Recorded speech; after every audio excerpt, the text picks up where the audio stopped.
Hello, lovely listeners. I'm Julia, who will help you relax and fall asleep tonight. What time is it for you right now, and what's one happy memory that makes you smile? Write it in the comments. King Aldric, a noble and courageous ruler, rode deep into the emerald heart of the forest on a cool autumn morning. The sky was a vast tapestry of pale blue and wisps of soft clouds, and the leaves of ancient oaks and elms whispered secrets in the gentle breeze. Aldric had come to hunt game for his royal table, confident that the bounty of the forest would please his people. However, as the sun climbed higher in the sky, the familiar paths began to vanish beneath a tangle of wild brambles and overgrown trails. Before long, the king realized he had lost his sense of direction, and what once appeared as a playful dance of light and shadow now bore a touch of foreboding mystery. As the hours passed and the chill of uncertainty crept into his heart, Aldric found himself alone amid the silent rustle of leaves and the distant call of unfamiliar birds. His noble steed, normally so spirited and sure-footed, pawed at the damp earth, as if it too sensed the unease that had settled over the forest. With the weight of responsibility heavy on his shoulders, he was not just a king, but the caretaker of a vast realm, including his beloved children from his former marriage. Aldric pondered how he might find his way home. It was then that fate intervened in the form of an unexpected visitor. From behind a patch of moss-draped ferns emerged a wizened figure draped in layers of dark cloth and the aroma of herbs and secrets. The old witch, known in hushed lore as Morwenna, had eyes that gleamed with ancient knowledge and a crooked smile that hinted at both mischief and hidden power.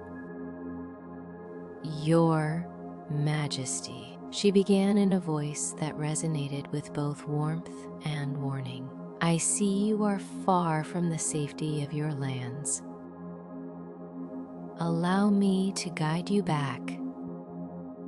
Aldric eyed her with suspicion. He had heard tales of the woodland sorceress, rumors of her dealings with dark magic and her peculiar bargains. "And what, pray, would your help require in return?" he asked cautiously, his tone equal parts challenge and curiosity. Morwenna's smile widened, revealing a glimpse of the cunning spirit beneath her frail exterior. "A modest favor, dear king," she cooed. "I have only one request, that you wed my beautiful daughter Eleonora. In doing so, you shall secure not only your safe passage out of this forest, but also ensure the prosperity of my humble home." The promise of safe passage was indeed tantalizing, yet Aldric's heart recoiled at the thought of binding himself to an unknown maiden. He knew that his late wife had left him with a treasure far dearer than jewels, a brood of children whose well-being was his paramount concern. 6 spirited sons and a tender daughter, each bearing the bright emotion of youth, depended on his guidance and protection. The prospect of suddenly adding another figure to their lives, someone whose motives might be as murky as the forest shadows, gave the king pause. After a long moment of internal conflict, Aldric, with a heavy heart, accepted Morwenna's deal. "If it is the only way to secure our safe return and the future of my realm, so be it," he consented. Morwenna's eyes sparkled with delight as she produced a small, delicate reel of shimmering thread. "This magical thread," she explained, "will always lead you to those who should remain safe. Hide your children in a secret place and follow the reel whenever you wish to see them. Trust it, for it never errs." With that, the old witch nodded solemnly and faded into the lingering mists of the forest, leaving King Aldric with a bargain and a burden. In the quiet corridors of his mind, Aldric wrestled with guilt and concern. How could his enchanted agreement endanger the lives of those he loved? Without delay, he devised a plan. Under the cover of dusk, when the forest was bathed in the silver luminance of the moon, Aldric gathered his children, explaining in hushed tones that they must be taken to a place where no harm could befall them. He led them, one by one, along winding trails that the reel of thread subtly revealed. The magical thread, glowing with an ethereal light, guided them to a hidden castle nestled within a clearing, its ancient stones embraced by the timeless forest. Its high walls and secret passageways promised shelter and protection for the young heirs, until the king could devise a means to free them from the unfolding enchantment of his arranged marriage. Time passed, and word of the king's mysterious absences reached the ears of the new queen, the mysterious and striking Eleonora. Despite her beauty and grace, there was an unsettling aspect to her presence, a detached coolness coupled with an undercurrent of malice that unsettled those who crossed her path. With her delicate features framed by dark, lustrous hair and eyes that shimmered like twin pools of midnight, she was every inch the enchantress her mother had been rumored to be. In her newfound role as stepmother, she could not hide her resentment. Every time Aldric departed the castle for errand or meeting, the queen's eyes burned with indignation over the absence of her husband, a sign, in her eyes, that the children might be hidden away, neglected, or, worse yet, a threat to her own precarious position.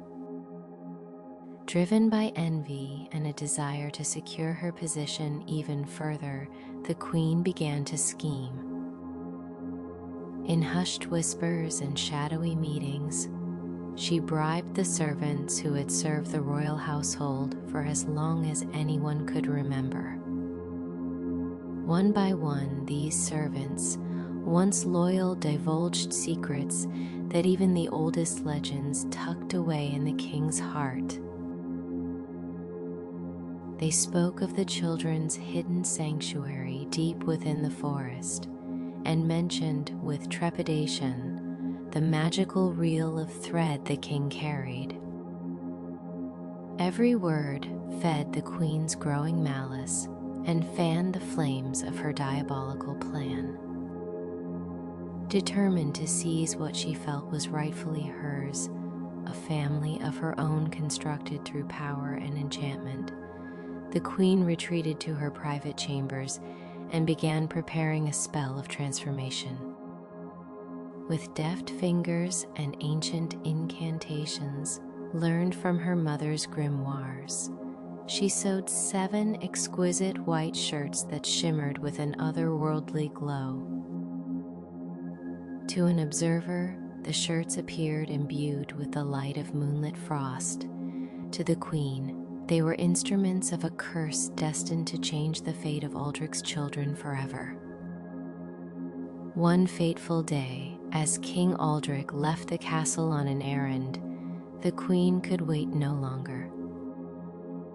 Clutching a freshly laundered shirt in each hand, She followed the magical thread like a silent specter through the deep, shadow-laden forest.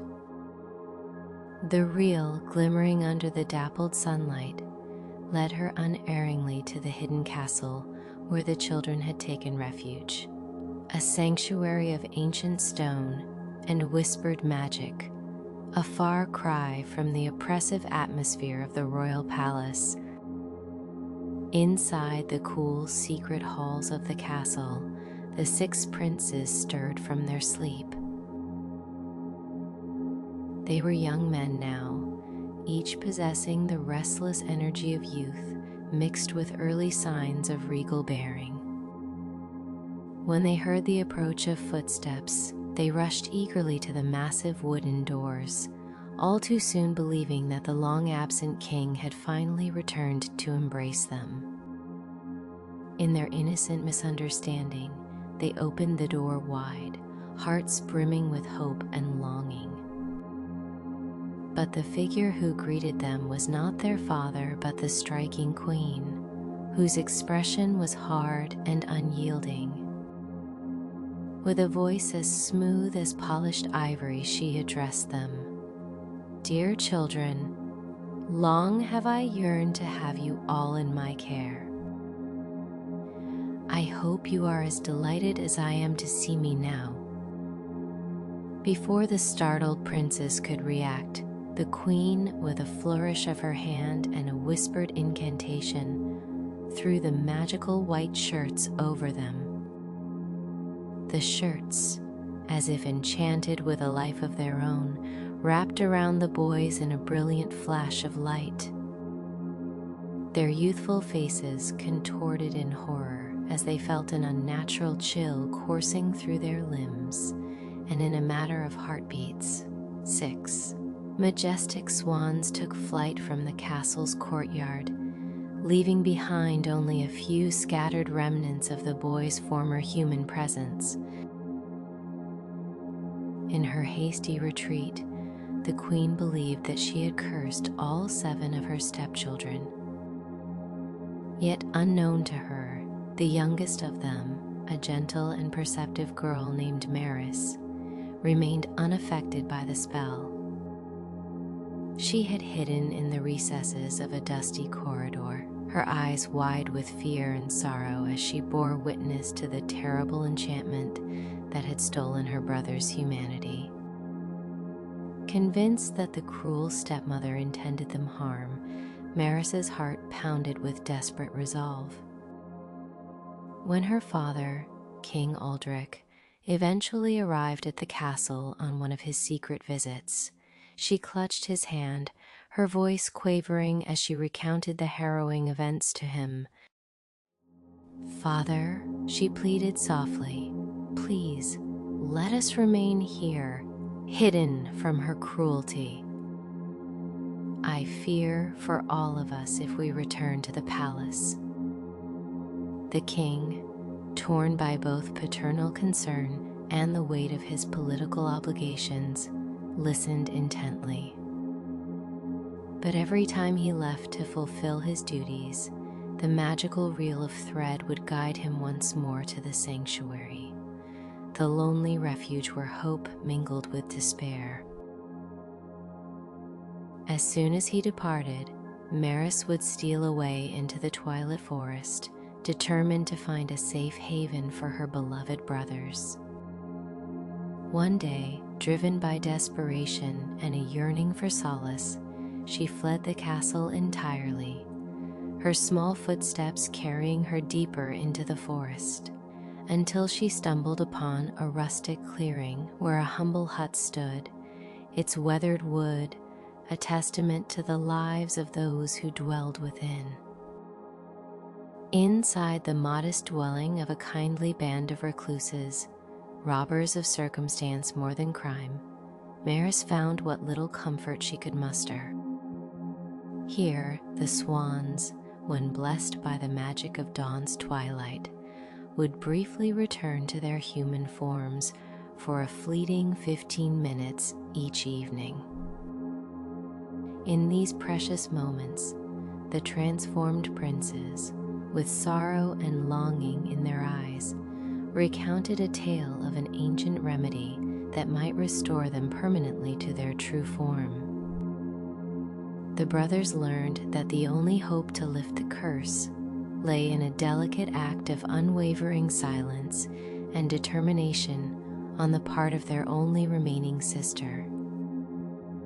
It was said that the spell could be broken if Maris herself dedicated 6 silent years to sewing 6 ethereal starflower shirts imbued with the power of the heavens, harvested from the enchanted meadows that bloomed only at night.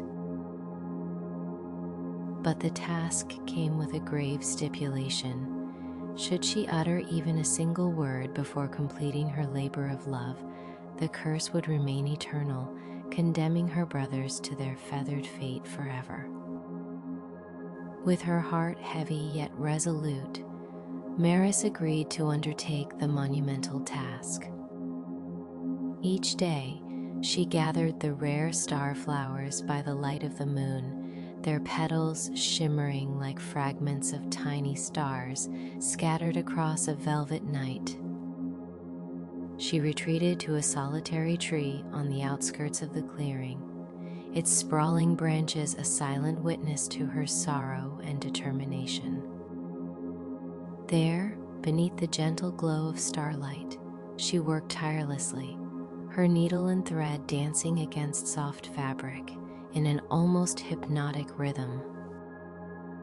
The passage of time was measured only by the slow shifting of the moon and the secret ticks of the ancient forest's heartbeat.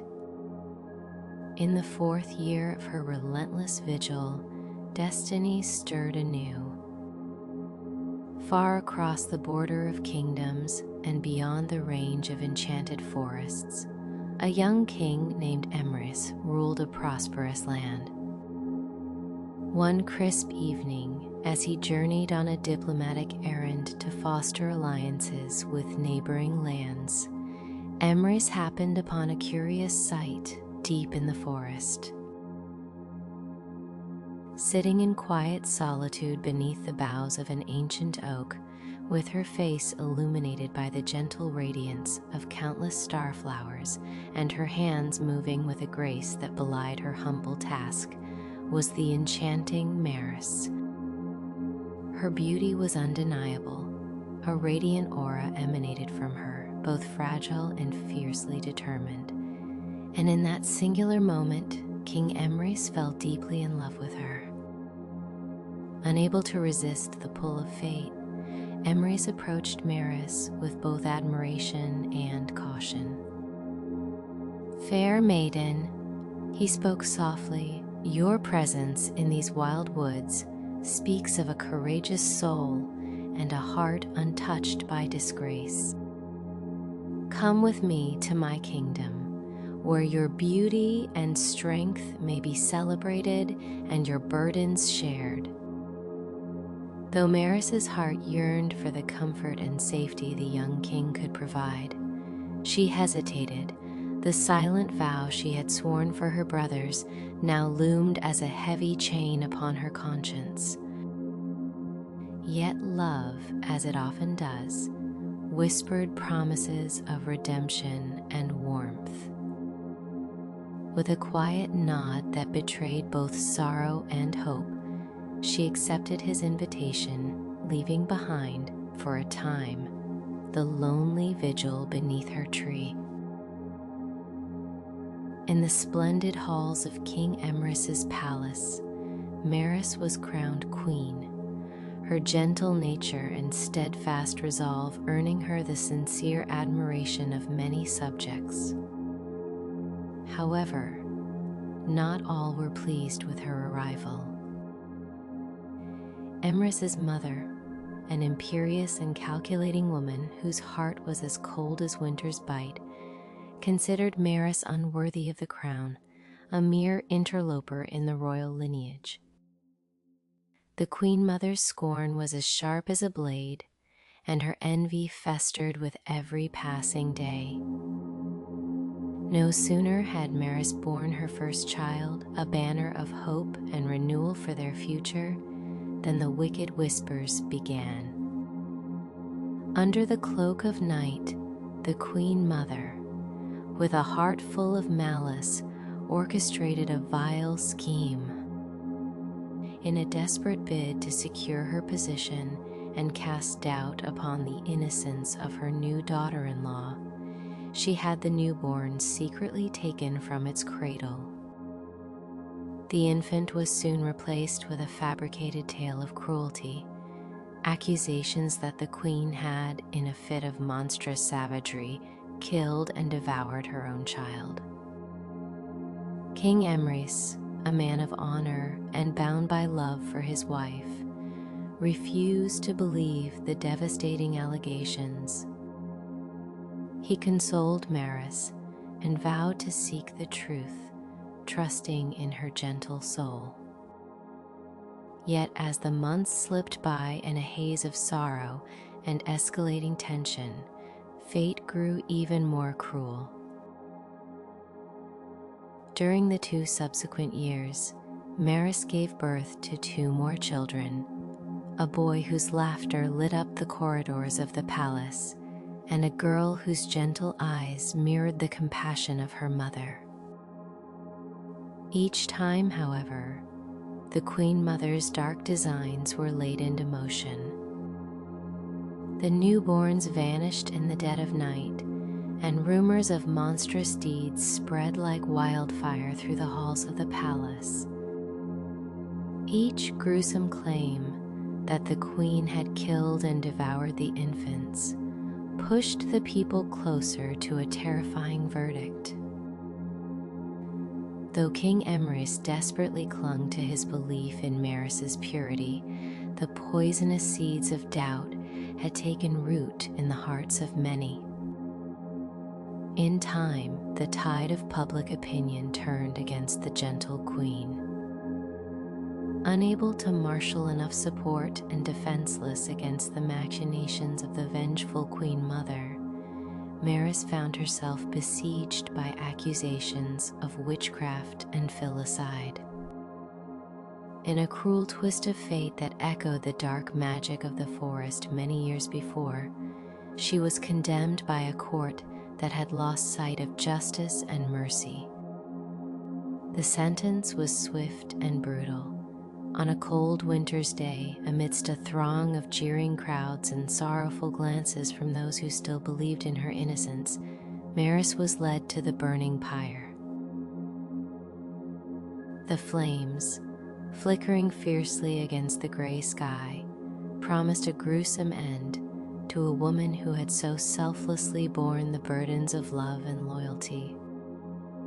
Yet, as destiny would have it, the same magic that had woven the threads of the past was not yet finished with its own designs.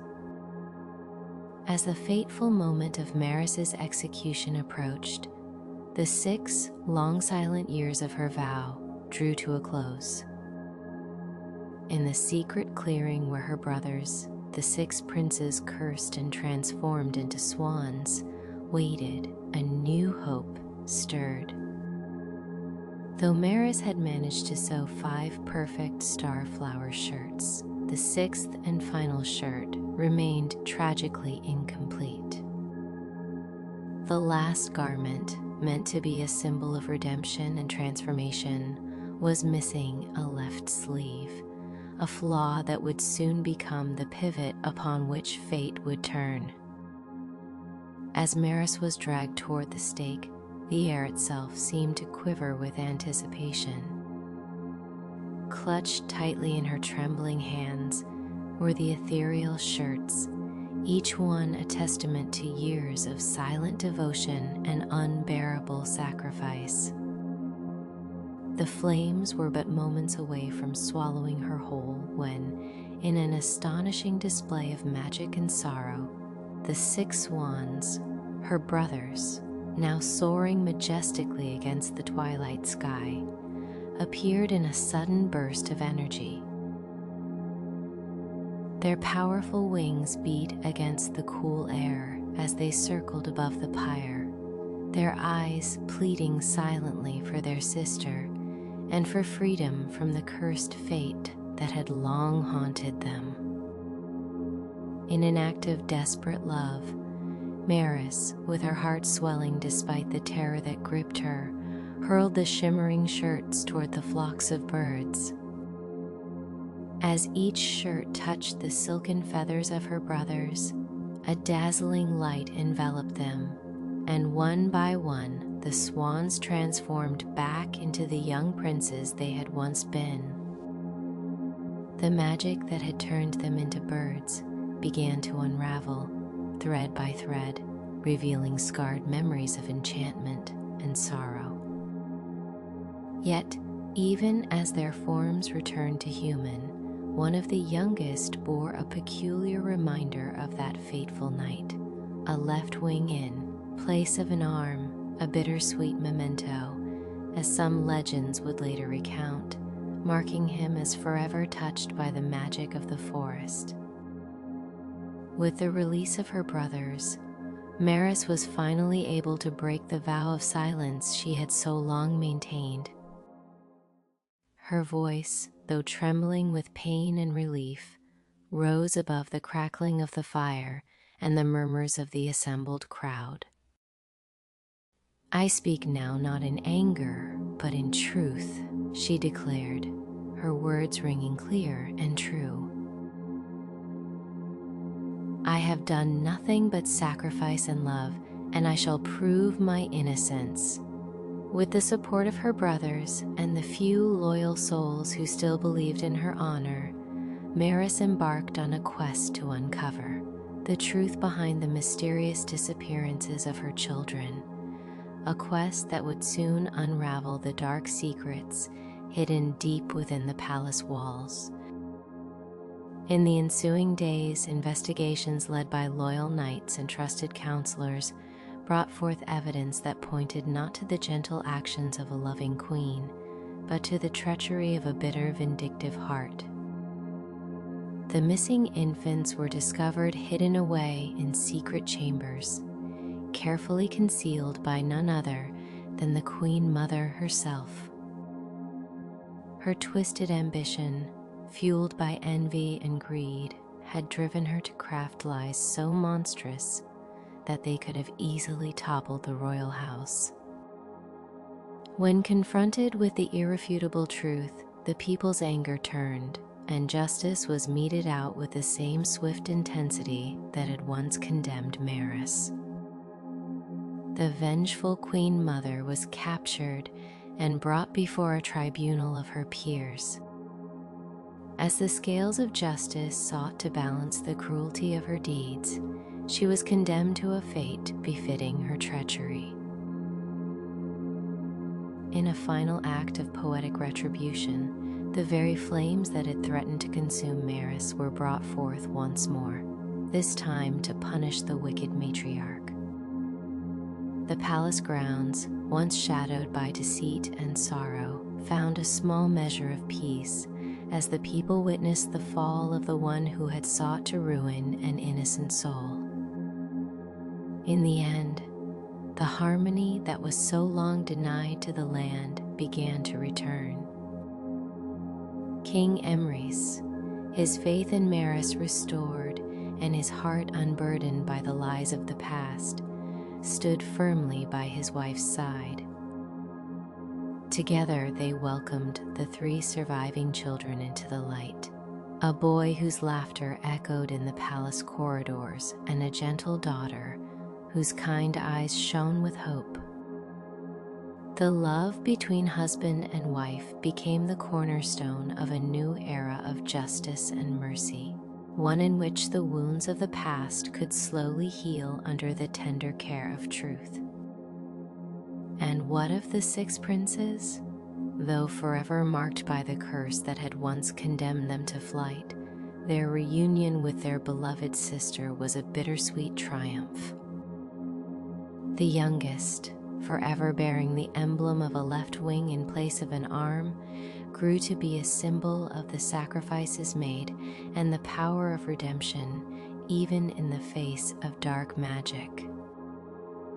Together, they forged a bond that transcended the arbitrary fate of spells and curses, a bond of love, resilience, and the unyielding determination to reclaim their rightful lives.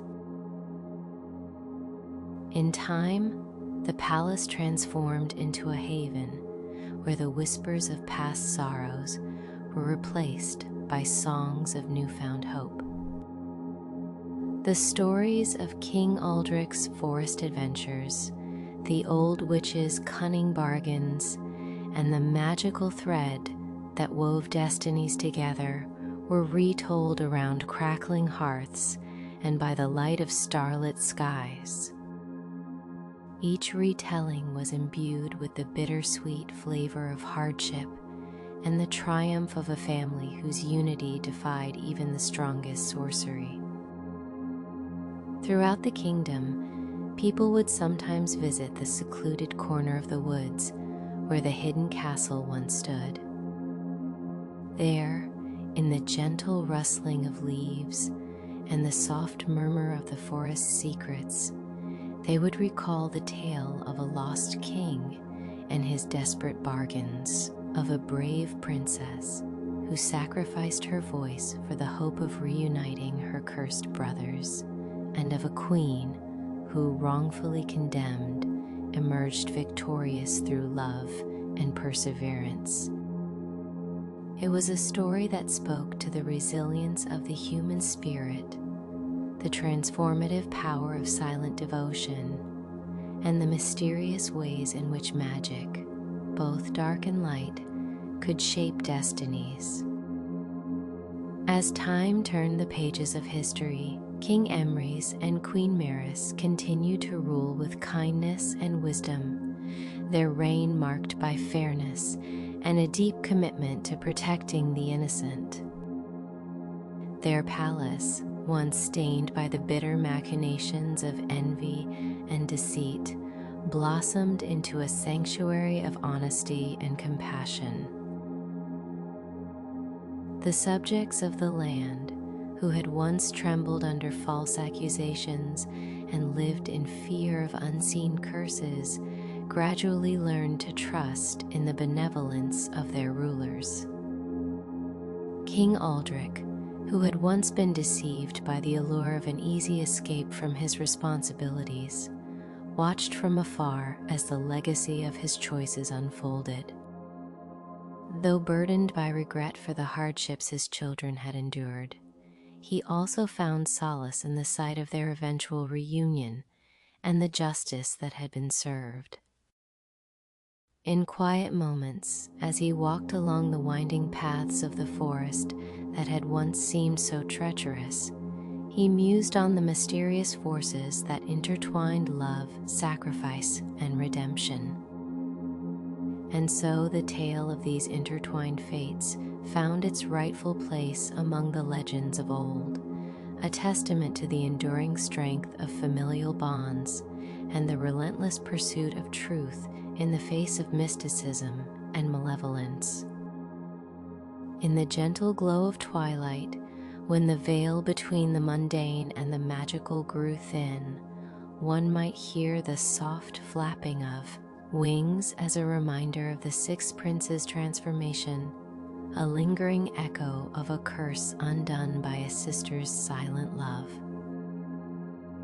Their story, passed down through the generations, was not merely a chronicle of woe and enchantment, but also a celebration of how forgiveness and perseverance could conquer even the darkest spells.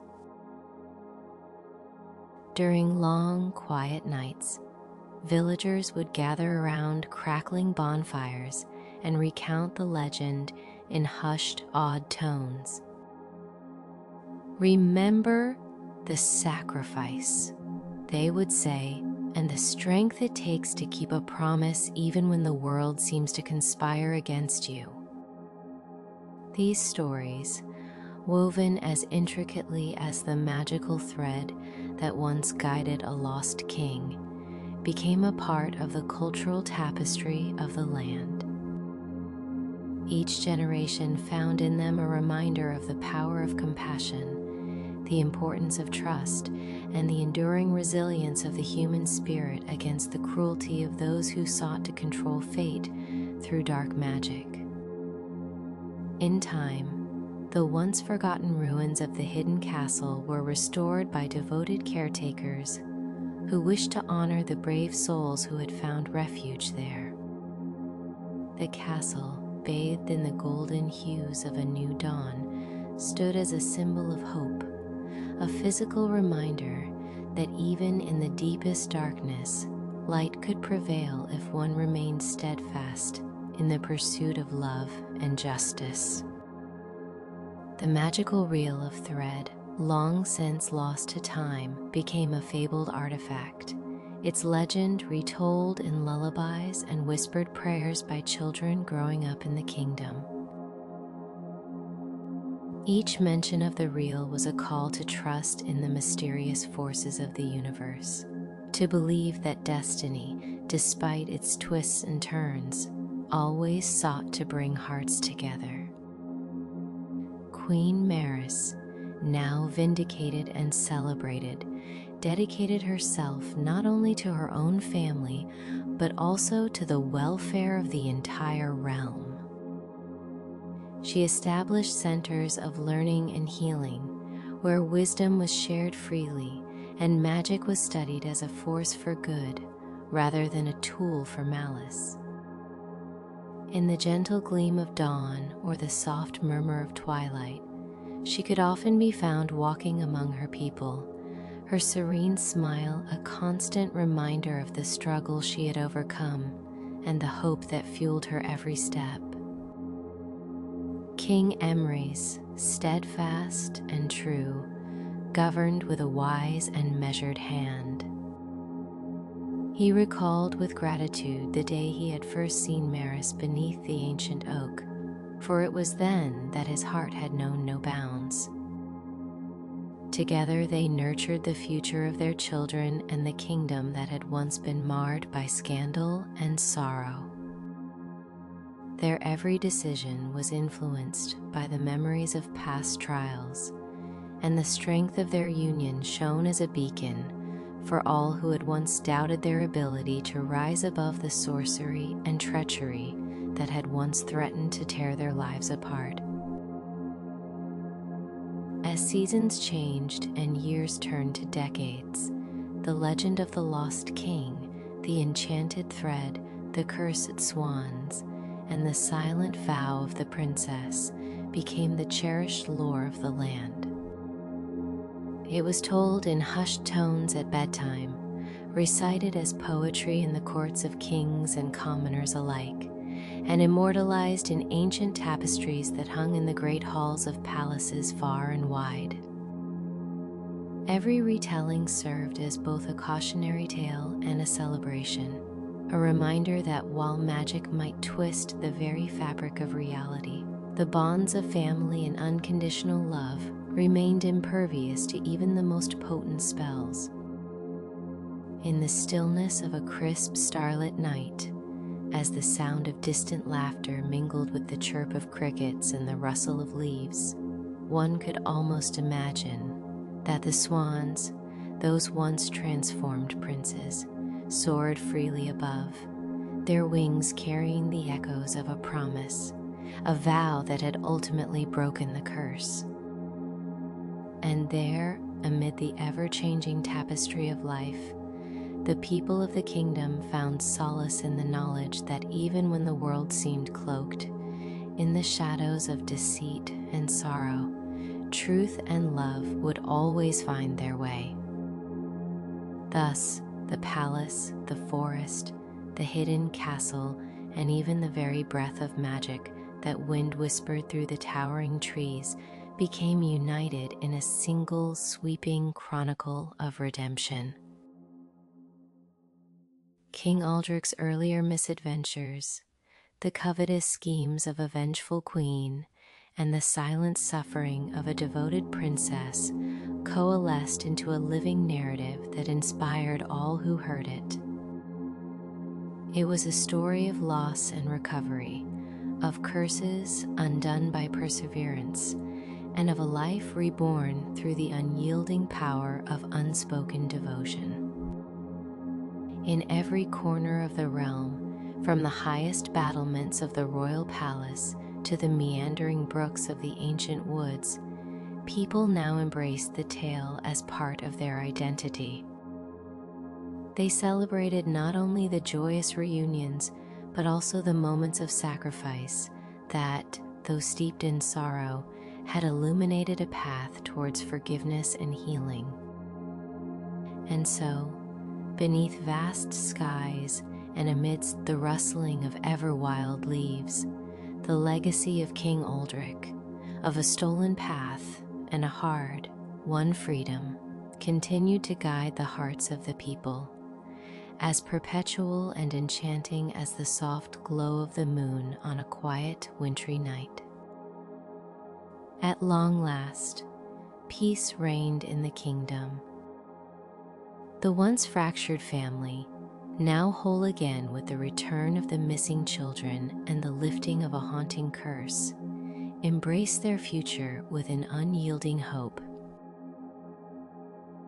In the gentle twilight of a reborn era, as laughter and music filled the corridors of the palace, and the distant call of the wind carried tales of renown, the story of their trials and triumphs found its eternal place in the hearts of all who believed in the power of love and the promise of redemption. And so, in the silent benediction of nightfall and the soft, reassuring cadence of a lullaby spun by ancient voices, the realm whispered a quiet prayer of thanks, a prayer for hope, for forgiveness, and for the promise that even the darkest magic may one day be undone by the courage of a loving heart. Sweet dreams, good night.